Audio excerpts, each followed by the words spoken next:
তো এই বিষয়টি অতীব একটি গুরুত্বপূর্ণ বিষয়, কারণ আজকে আমাদের সমাজের দিকে লক্ষ্য করলে দেখা যায় যে, আজকে বিশ্বের দিকে লক্ষ্য করলে দেখা যায় এক প্রতিবেশী আরেক প্রতিবেশীকে চিনতে পারে না। কারণ এর মধ্যে কারণ হচ্ছে যে আল্লাহ তাআলা আপনাকে 500 বিঘা সম্পদ দিয়েছেন, কিন্তু আপনার পাশে যে প্রতিবেশী রয়েছে, আপনার অপর ভাই রয়েছে, আল্লাহ তাআলা সেই ভাইকে 1 বিঘা জমি দিয়েছেন। কারণ কি জানেন?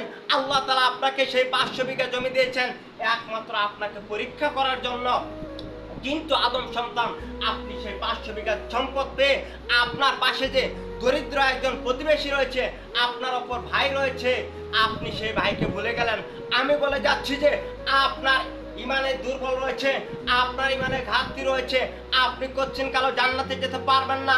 আল্লাহ তাআলা আপনাকে এই জন্য দিয়েছে যাতে করে আপনি প্রতিবেশীর হক ঠিকভাবে আদায় করতে পারেন, কিন্তু আপনি তা না করে আপনার সেই 500 বিঘা সম্পদ একাই ভোগ করতে চান।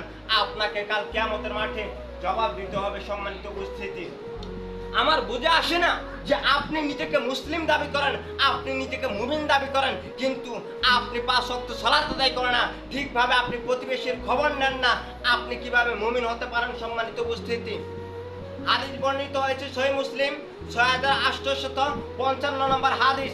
হাদিস বর্ণনা করেন ওয়ান আবি যার রাদিয়াল্লাহু আনহু, আবু যার রাদিয়াল্লাহু থেকে বর্ণিত, ক্বালা ক্বালা রাসূলুল্লাহ সাল্লাল্লাহু আলাইহি সাল্লাম, আল্লাহ রাসূল সাল্লাল্লাহু আলাইহি সাল্লাম বলেছেন, ইয়া আবাজার, হে আবু জার, তুমি শুনে রাখো, ইদা তবাক্তা মারকাতান, যখন তুমি তরকারি রান্না করবে, ফাকতির মাহা, তখন তার মধ্যে একটু পানি বেশি দিয়ে ঝোল বেশি করো।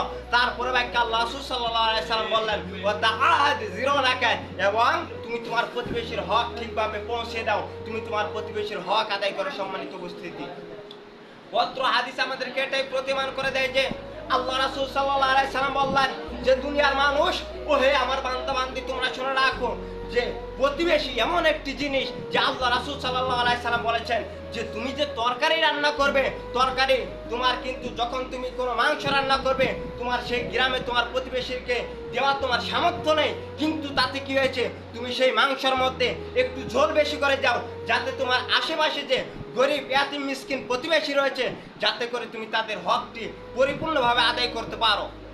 কিন্তু আফসোসের বিষয় হচ্ছে যে আজকে আমাদের সমাজের দিকে লক্ষ্য করলে দেখা যায় যে আল্লাহ তাআলা আমাদেরকে এত দিয়েছেন, কিন্তু আমরা যে ভাত খাই, আমরা সর্বদাই ভালো খাবার দিয়ে আমরা ভাত খাই, কিন্তু আমাদের প্রতিবেশী যে 3 বেলার মধ্য থেকে 1 বেলা ভাত খেতে পারে, কিন্তু 2 বেলা ভাত খেতে পারে না, আমরা কি একবারও তার খবর রাখি? আমরা কিন্তু তার খবর রাখি না। অবশ্যই আপনি আমি কাল কিয়ামতের মাঠে জান্নাতে যেতে পারবো না যদি ঠিকভাবে আপনি প্রতিবেশীর হক না আদায় করতে পারেন। অবশ্যই আমাদের জন্য করণীয় হচ্ছে যে প্রতিবেশীর হক আদায় করা। তারপর আল্লাহ রাসূল সাল্লাল্লাহু আলাইহি সাল্লাম আরো বললেন, হাদিস বর্ণিত হয়েছে মিশকাত 4991 নম্বর হাদিস। হাদিস বর্ণনা করেন ওয়ান ইবনে আব্বাস রাদিয়াল্লাহু আনহু, ইবনে আব্বাস রাদিয়াল্লাহু থেকে বর্ণিত, সামিউতু রাসূলুল্লাহ সাল্লাল্লাহু আলাইহি সাল্লাম, আমি আল্লাহ রাসূল সাল্লাল্লাহু আলাইহি সাল্লামকে বলতে শুনেছি, ইয়াকুলু, তিনি বলেন, লাইসাল মুমিনু, সেই ব্যক্তি মুমিন হতে পারে না, আল্লাযী ইয়াশবাউ, যে তৃপ্তি সহকারে খায়, যে পরিপূর্ণভাবে খায়। তারপরে বাক্য আল্লাহ রাসূল সাল্লাল্লাহু আলাইহি সাল্লাম বললেন, ওয়া জারহু জাইউন ইলা জানবি, এবং তার পাশে যে প্রতিবেশী রয়েছে সে ক্ষুধার্ত অবস্থায় থাকে। সম্মানিত উপস্থিতি, পত্র হাদিস আমাদেরকে এটাই প্রতিমান করে দেয় যে মুমিন হতে গেলে, যদি আপনি পরিপূর্ণভাবে মুমিন হতে চান, তাহলে আপনার জন্য করণীয় হচ্ছে যে আপনাকে প্রতিবেশীর হক ঠিকভাবে আদায় করতে হবে। আর যদি আপনি প্রতিবেশীর হক না আদায় করতে পারেন, তাহলে কোশ্চিন কালো আপনি মুমিন হতে পারবেন না। কারণ আল্লাহ রাসূল বলেছেন, আমি আপনাদের সামনে তা অনুবাদ করে যাচ্ছি। আল্লাহ রাসূল বলেছেন যে দুনিয়ার মানুষ, তোমরা শুনে রাখো, তোমরা ততক্ষণ পর্যন্ত মুমিন হতে পারবে না যতক্ষণ না পর্যন্ত যে তোমরা আজকে পরিপূর্ণভাবে খাচ্ছ, কিন্তু তোমাদের পাশের বাড়ির যে তোমার একজন দরিদ্র ভাই রয়েছে, তুমি তার খোঁজ খবর রাখতেছো না, তুমি কোশ্চিন কালো মুমিন হতে পারবে না। আর যদি আপনি আমি মুমিন না হতে পারি, আপনি আমি জান্নাতে যেতে পারবো না। সম্মানিত উপস্থিতি, অত্র বিষয় দ্বারা এটাই প্রতিমান হয়ে যায় যে আমাদের মুমিন হতে গেলে সর্বপ্রথম আমাদেরকে প্রতিবেশীর হক ঠিকভাবে আদায় করতে হবে, যে আমাদের প্রতিবেশী কি খাচ্ছে না না খাচ্ছে তাদের খোঁজ খবর রাখতে হবে। তাই আল্লাহ তাআলা যেন আমাদেরকে পরিপূর্ণভাবে প্রতিবেশীর হক ঠিকভাবে আদায় করার তৌফিক দান করেন, সেজন্য শুকর আল্লাহুম্মা আমিন। এবং আমার সংক্ষিপ্ত বক্তব্য এখানে শেষ করছি। ওয়া আখিরু দাওয়ানা আলহামদুলিল্লাহি রাব্বিল আলামিন। আসসালামু আলাইকুম ওয়া রাহমাতুল্লাহ।